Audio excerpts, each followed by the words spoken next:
Eh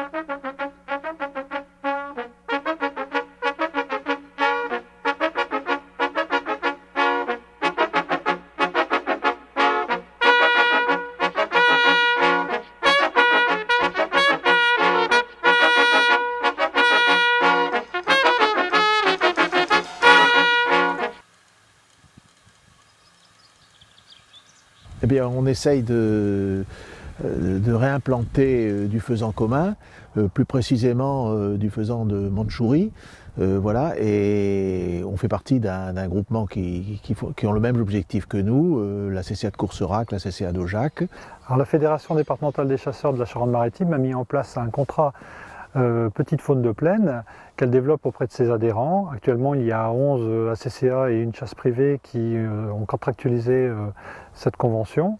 Cette convention amène à travailler sur 3 axes. La première, c'est les hommes, à savoir les associations de chasse, de façon à ce qu'elles puissent se regrouper dans une convention qui amène à la même gestion. Le deuxième axe, c'est l'aménagement du territoire. Donc toutes ces associations de chasse, qu'elles soient privées ou communales, ont pour vocation également d'aménager le territoire afin d'accueillir ces faisans de Mandchourie.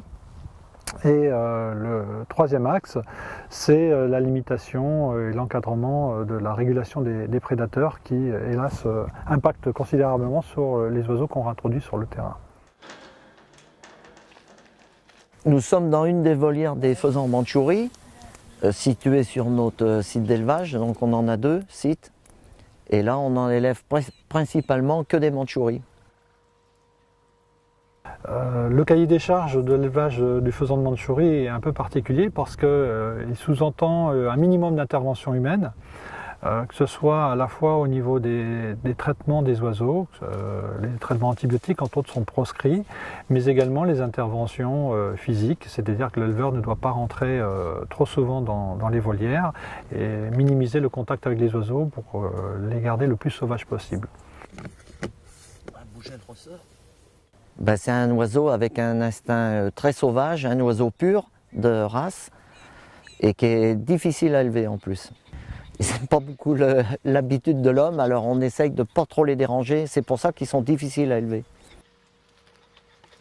Les oiseaux sont réintroduits à l'âge de 12 semaines sur le terrain en période estivale, ce qui leur confère là aussi un maximum d'ensauvagement.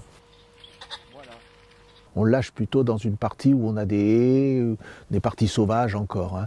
Mais ce qu'il faut remarquer, c'est que le gibier que nous lâchons dans ce qu'on appelle le bas de la commune a tendance à remonter vers ici. Donc on espère que l'année dernière, on a un coq de cette espèce de faisan commun qui a passé tout l'hiver ici. Alors avec ces nouvelles bandes de culture, cette façon de cultiver, peut-être qu'on réussira à garder ici